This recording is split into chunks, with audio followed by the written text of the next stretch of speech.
All right, so we are going to continue going through all these new bits and pieces we get from Amazon's Rings of Power. Today we're looking at Halbrand, the fugitive, a man running from his own past. Let me bring up the photos that we have of him so far.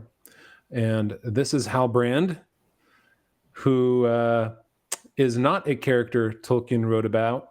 Now, in Amazon's Lord of the Rings, Rings of Power series, this is a Vanity Fair article that came out a couple months ago, 3 months ago, 4 months ago. And we learned, first of all, that Halbrand is played by Charlie Vickers. He's a new character introduced in the show, of course. And Galadriel is fighting for her future while Halbrand is running from his past. And we have then to confirm that a little further down. If we look at the other Halbrand bits, we can see here. They meet in dire circumstances, clearly on a sea tossing in agony and dire circumstances. And we also learn a little bit further down, I think it is, if I use my search button. But yeah, Halbrand is running from his past. And right there, he's a fugitive from his own past. Can I just say, I for one am disappointed that we have another white male here. Another one? I think he's... Oh, wait, this is the only one so far. No. Halbrand. Halbro? So Dan, Dan, tell us what you think about Halbrand. How does Halbrand fit into the legendarium that Tolkien created, and how do you desire him to fit, and where did he come from?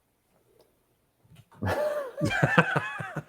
was just going to say he's running from his past. He looks like he's like remembering that he left some joints in his car, and he's worried that the campus police are going to be searching the parking lot, and he's trying to lay low. He's also getting away from his girlfriend. He doesn't want to. He's got a crazy girlfriend, and he just wants to lay low for a few days. Oh man, he's got like a skeevy look to him. He's just kind of like sketchy guy. He's like the guy who audits a class in the back of a room in college with his guitar like slung over his back, and then heads off, smokes a joint, gets to a nearby pub, makes his way in the world, and I don't know why you guys are making so much fun of Halbro. He's Halbro. Okay. Dude, Galadriel, we're stuck. Yeah, I don't. They any added characters generally are not my thing. Like, there's enough characters to draw from that I don't think you need to create another character. And of course, you know what's going to happen. Mark my words, you're going to hear me say this. He's going to fall in love with Galadriel in some way, shape, or form, and there's going to be another sort of relationship. They're going to have some sort of relationship that's created in these dire circumstances on the boat, because that's him there. Apparently, it looks more like a stuntman to me, but and it's going to be another unrequited love of some sort, or another elf-human love. That's really what it feels like, because they can't make elves love each other. The elves only fall in love with other species below them, apparently.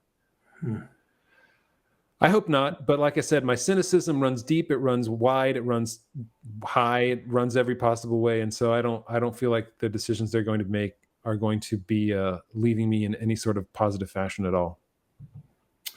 Yeah, I mean, the more time they spend, I know we've said versions of this before, but it's worth reiterating. The more time they spend with characters that aren't in Tolkien's book, and that means the less time they're spending on the actual characters that Tolkien wrote about, which there are plenty of those. So why they feel the need to invent a character every time you halfway turn around, I don't understand.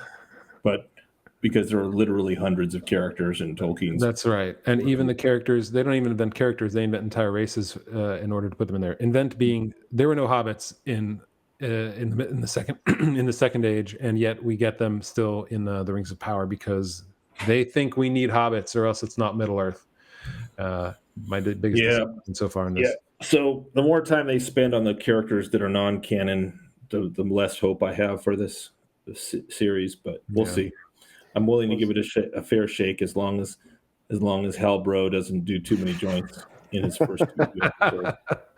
Well, was that in the Vanity Fair article, Jonathan? I think you had a whole video of this on the One Ring, the YouTube channel. Mm-hmm. But like they had a whole section of that interview where they were basically saying that not only are they doing the story that Tolkien never wrote, but you were kind of pointing out the hubris of they want to do their own thing. They don't want to just retread or do what's been done in the past. They're so proud of, like, we want to make this our own thing. Yeah. And so every character they invent, every storyline they invent, it's so they can show off.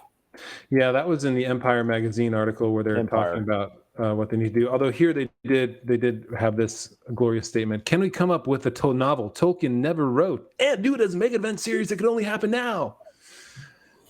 Someday, right?" And it's sort of like it's not a mega event. And whenever you start like couching your entire production in that, it's got to be this huge, massive thing. I think you're already ruling out a lot of the nuance that you're going to have to put in it, because everything has to be big and over the top and reach for the nostalgia that they see in every corner of the Second Age that wasn't there. But in the other one, they talk about how it needs to sit next to Tolkien's book on a shelf, right? Which to me is sort of like saying, like, hey, we can come up with a story as good as Tolkien, but no. They come up with Halbro.